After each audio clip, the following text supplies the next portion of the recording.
So, welcome back to my low budget series. Like, I don't even have a background, it's very low budget. Although I'm trying to make it not low budget, but I'm working with what I got at the moment. Um, so yeah. Um, but so I'll talk about why I should be king, or really why I should be emperor. Um, so I'm gonna get to the political reason for. Let's talk about politics for a little bit here, right? So Um, I feel like if you live in the Western, if you live in America in particular, most of the Western world doesn't have as negative of an opinion of monarchies as we do here in the U.S., right? Like England has a king. I think everyone knows that. Japan has a monarch. They have an emperor. Um, Australia technically has a king. Same with Canada. Technically, King Charles, the King of England, is the imperial sovereign of Canada and of Australia, right? Um, and sorry,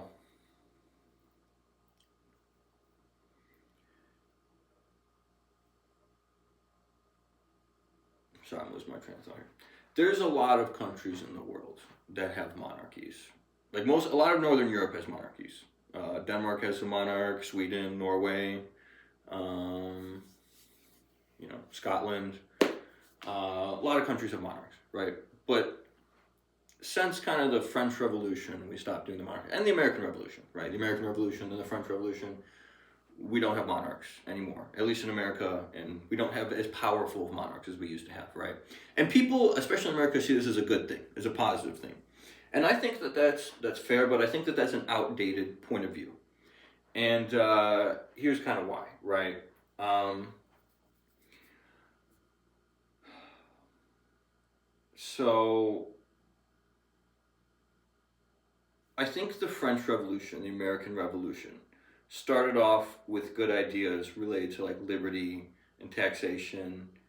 Taxation is a stupid, but there's a lot of ideals related to like liberty and liberalism, right?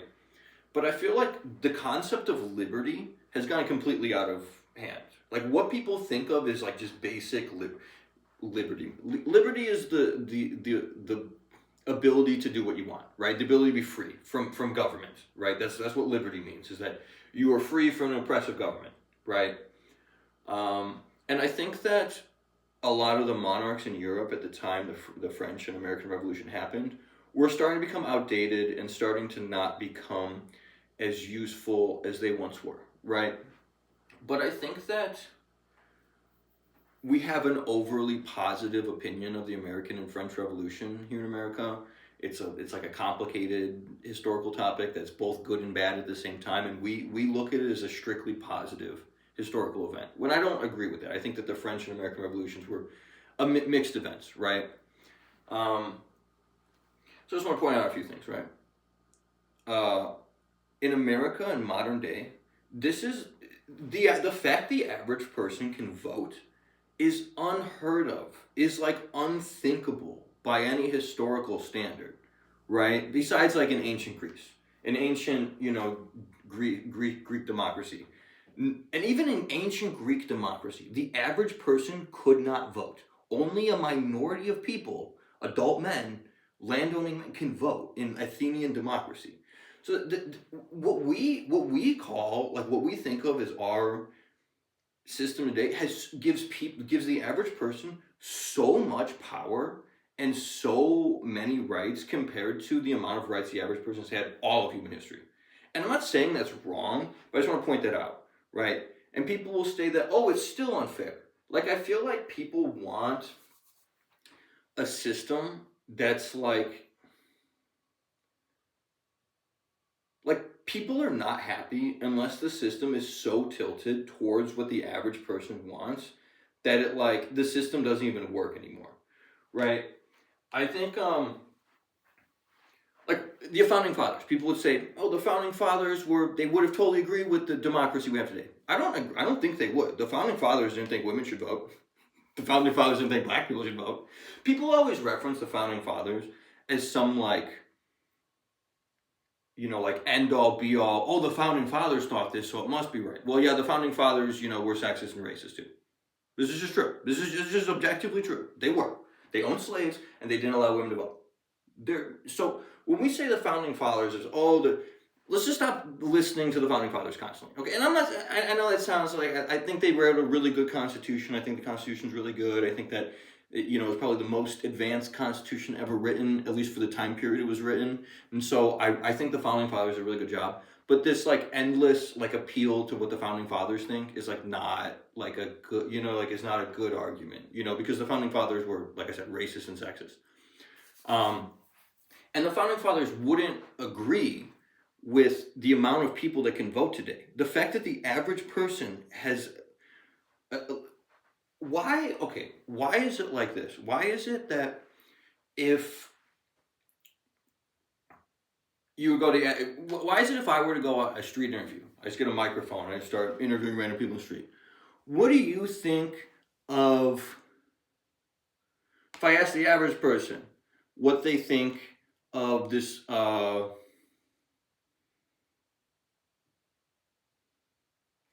if I ask the average person a typical question in science, right?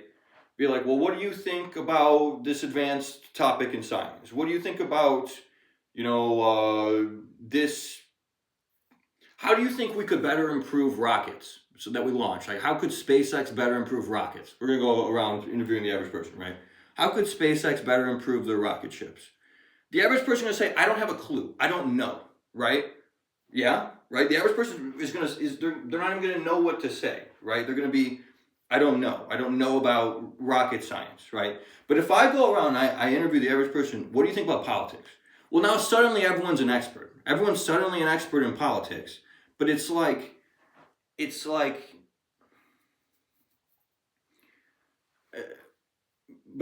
not actually an expert in politics. I don't know what it is about the topic of politics, but everyone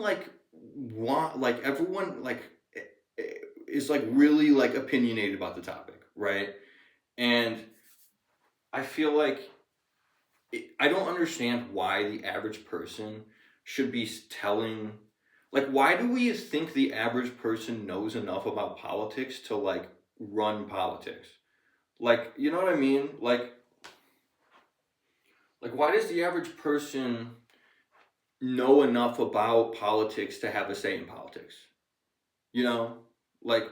Because now what happens is that politicians go up there, and it just becomes a popularity contest. It becomes appeal to people's emotions and promise a bunch of things that you can't actually do, because the other guy's going to promise a bunch of things that he can't actually do too. And unless your fake promises sound better, people aren't going to vote for you.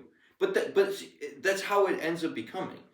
And the other problem with democracy is that democratic elections, especially presidential elections, are extremely expensive and extremely time consuming, and there's a huge opportunity cost to presidential elections.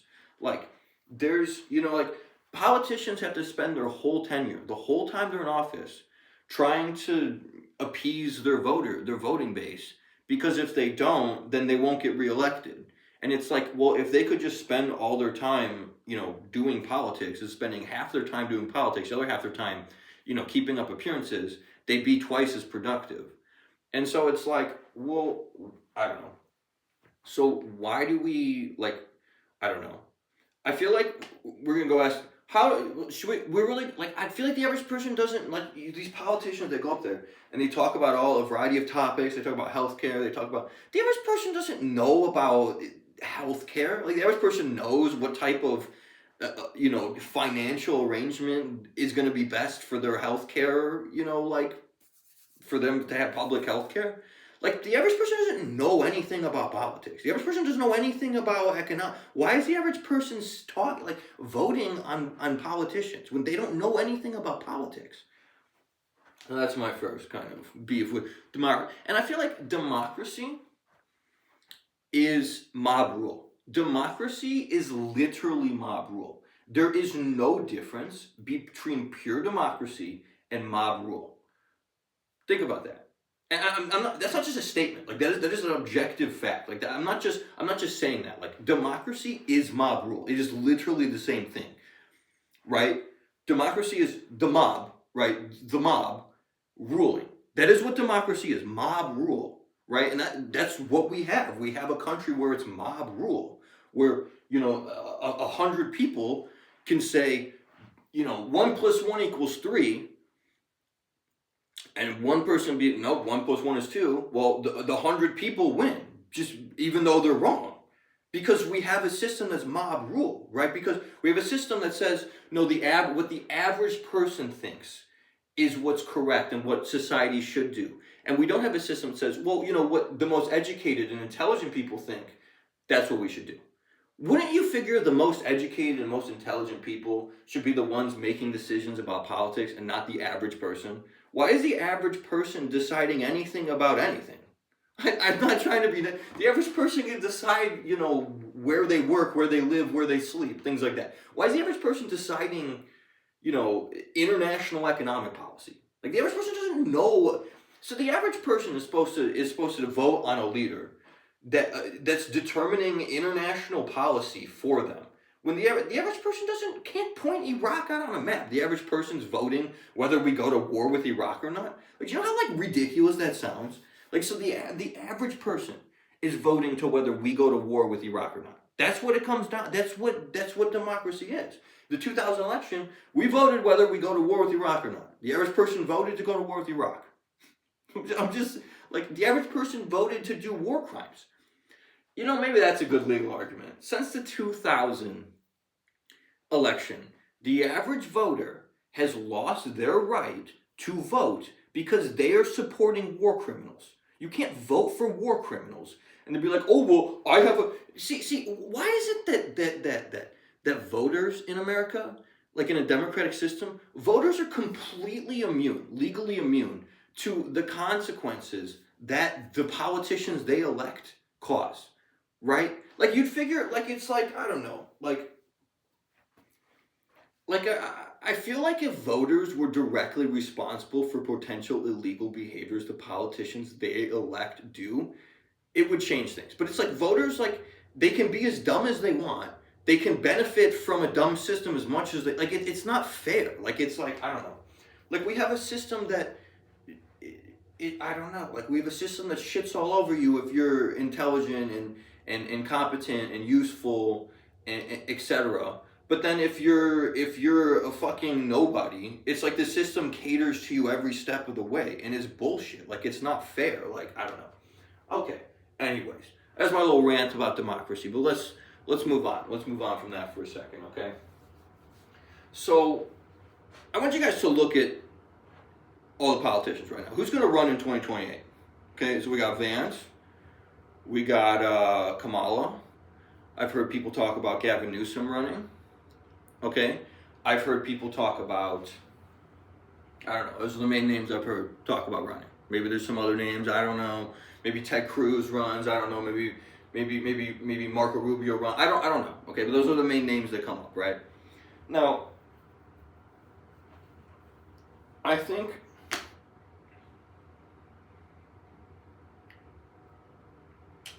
I'm gonna sound pretentious.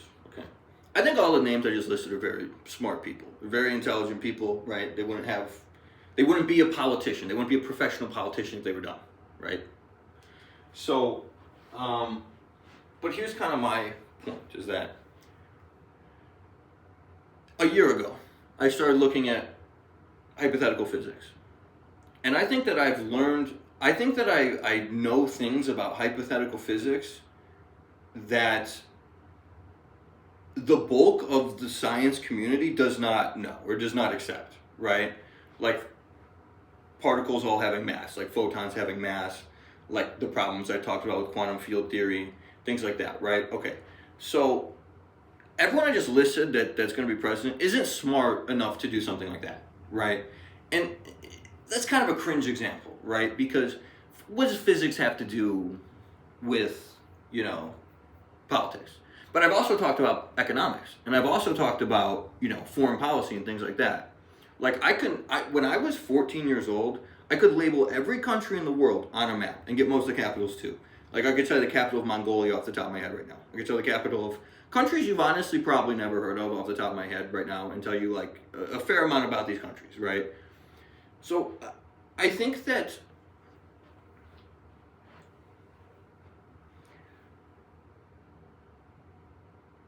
I think that we want a stable system, right? We want a stable. People will go say, well, see, I think we want a stable political life, right? We want a stable economy, we want stable politics. I feel like stable politics doesn't come from a new person possibly going or leaving the highest office of the land every 4 years, right? It creates a system where the mob rules, right? Because the mob doesn't leave every 4 years, right? They're there, they're organized, they're there constantly. They don't have to leave every 4 years. So it's like, I don't know.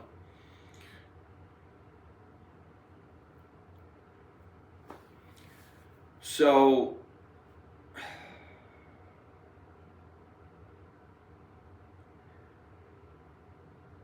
I think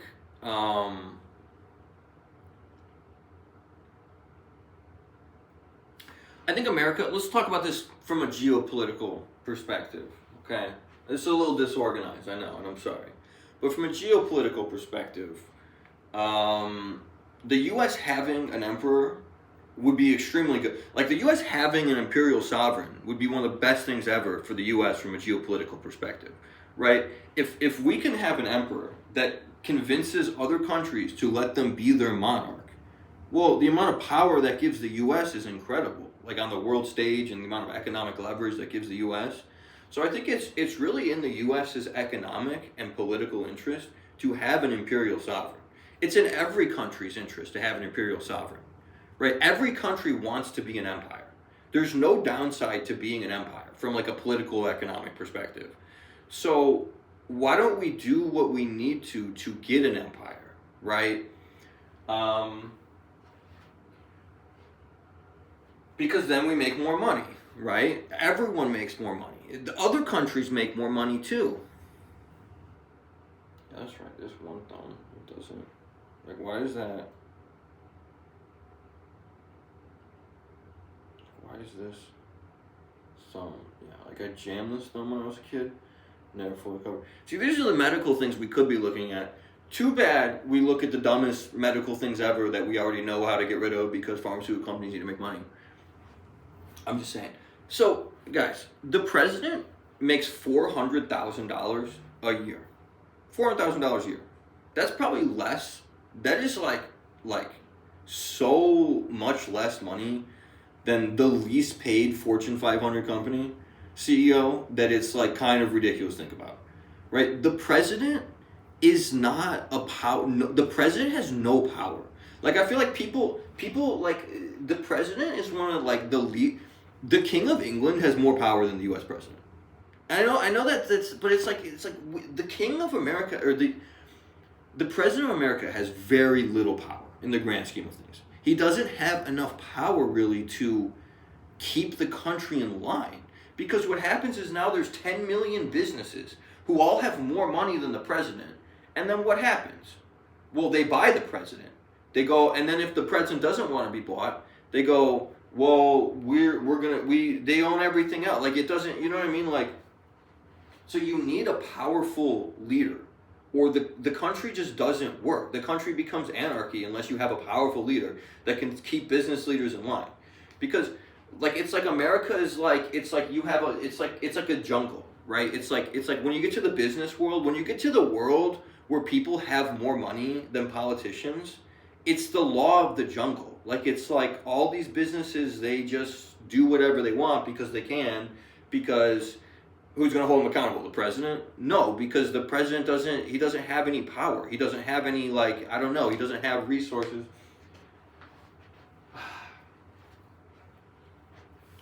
So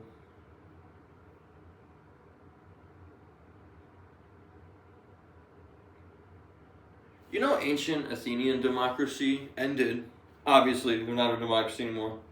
But ancient Athenian democracy ended in failure, ended horribly. It ended in civil disorder that eventually ended in a kingdom. So I feel like maybe the French Revolution and the American Revolution were good things when they happened, but the effects of them, it's like, I don't know, like, here's the thing about a kingdom, right? I think a kingdom is bad when the wrong person is king. A kingdom is good when the right person is king, right? Because it's like, you know, I don't know. I think that,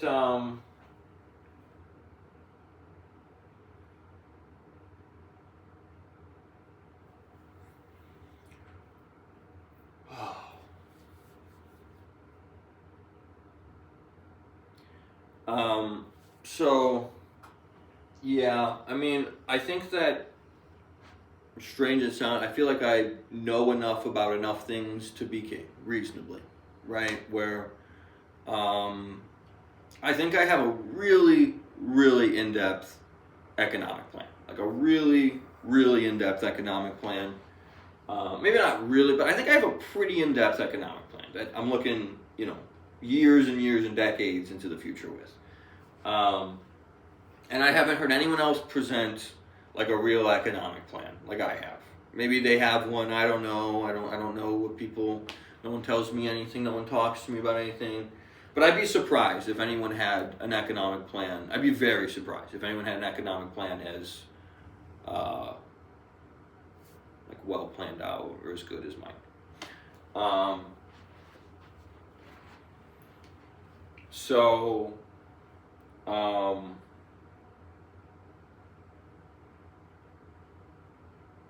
yeah, I think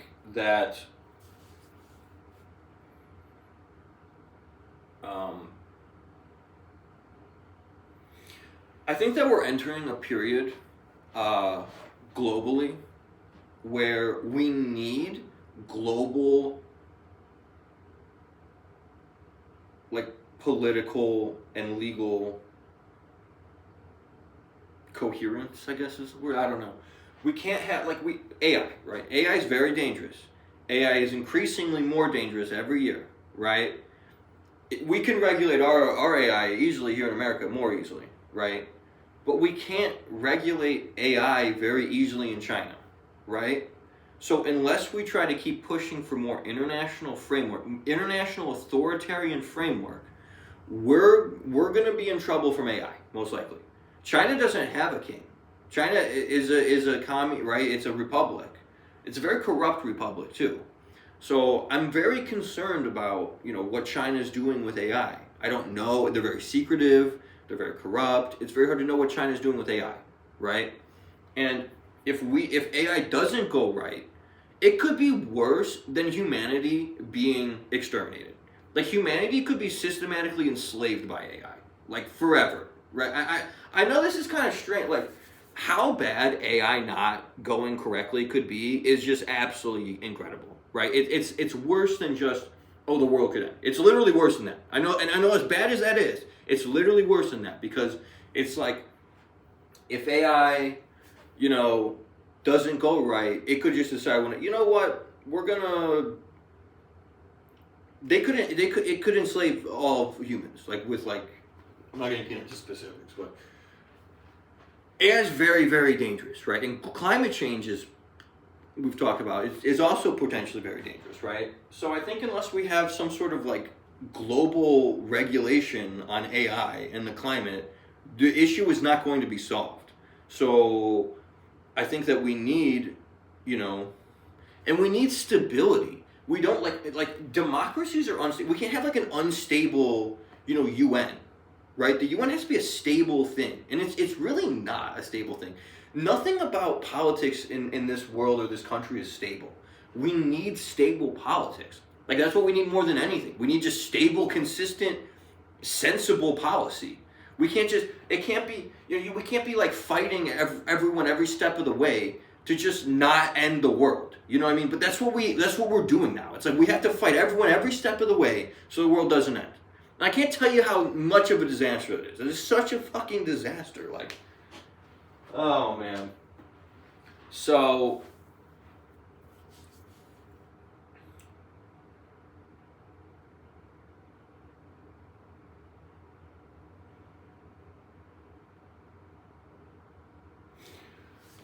Ah.